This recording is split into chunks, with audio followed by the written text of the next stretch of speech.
السلام علیکم ورحمۃ اللہ وبرکاتہ۔ ان الحمد للہ نحمده ونستعینه ونستغفره ونعوذ باللہ من شرور انفسنا ومن سیئات اعمالنا من يهده الله فلا مضل له ومن يضلل فلا هادي له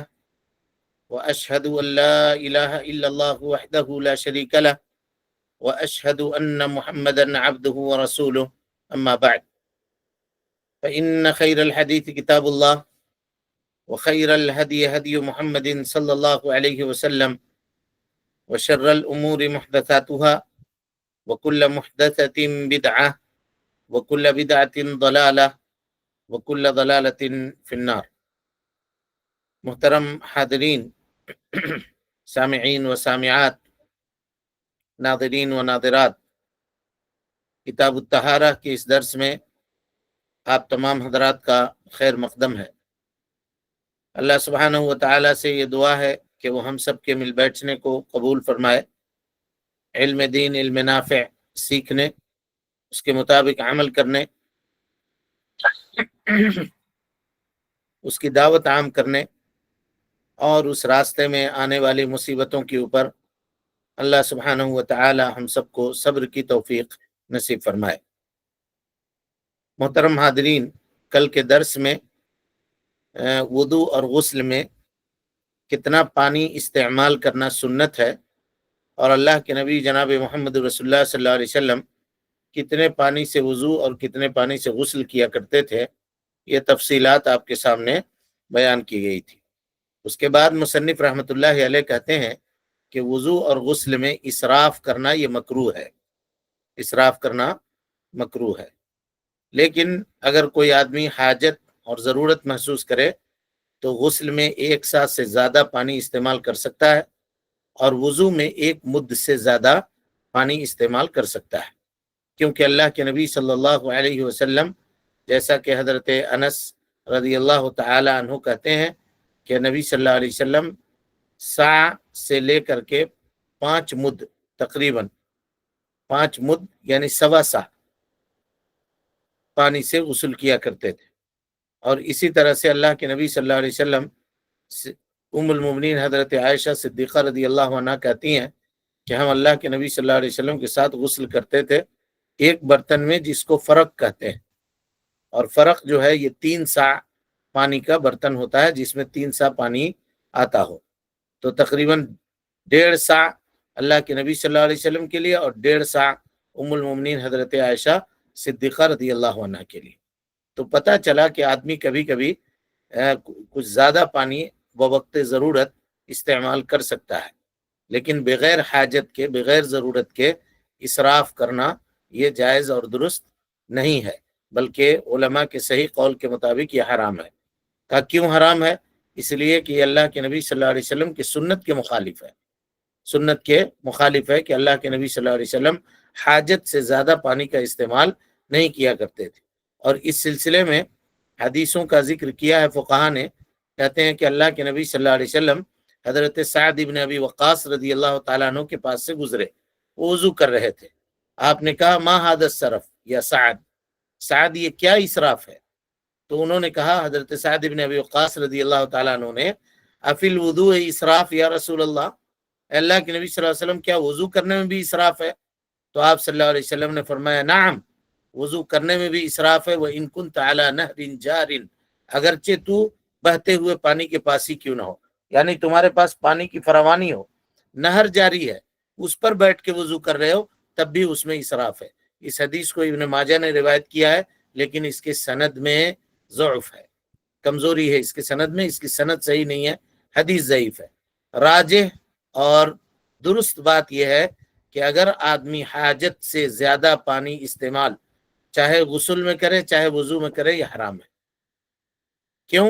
کہا اس لیے کہ اللہ کے نبی صلی اللہ علیہ وسلم نے فرمایا کہ یأتی اقوام من امتی، آپ صلی اللہ علیہ وسلم نے یہ خبر دی کہ میرے امت کے کچھ لوگ آئیں گے، یعتدون فی الطہور، جو پاکی حاصل کرنے میں یعنی وضو کرنے میں اور غسل کرنے میں حد سے تجاوز کریں گے، یعنی پانی کے استعمال میں حد کو ملحوظ نہیں رکھیں گے، بہت زیادہ پانی استعمال کریں گے۔ اور آج کل کے زمانے میں آپ دیکھیے کس طرح سے لوگ استعمال کرتے ہیں اور کس طرح سے لوگوں کے معاملات ہیں۔ ہر آدمی اپنے تعلق سے وہ غور کر کے دیکھے۔ تو اللہ کے نبی صلی اللہ علیہ وسلم کا یہ کہنا کہ امت کے کچھ افراد ایسے آنے والے ہیں جو پاکی حاصل کرنے میں حد سے تجاوز کریں گے، یہ مذمت کے طور پہ اللہ کے نبی صلی اللہ علیہ وسلم نے بیان کیا۔ اور جب آپ نے مذمت کی ہے تو اسراف کے حرمت کے اوپر یہ حدیث دلالت کرتی ہے۔ اسی طرح سے فقہا نے کہا ہے کہ تحریم اس وقت اور موقد ہو جاتی ہے،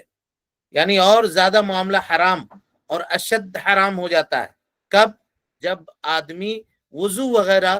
مسجد کے پانی سے کر رہا ہو، کیونکہ مسجد کا پانی وقف ہوتا ہے،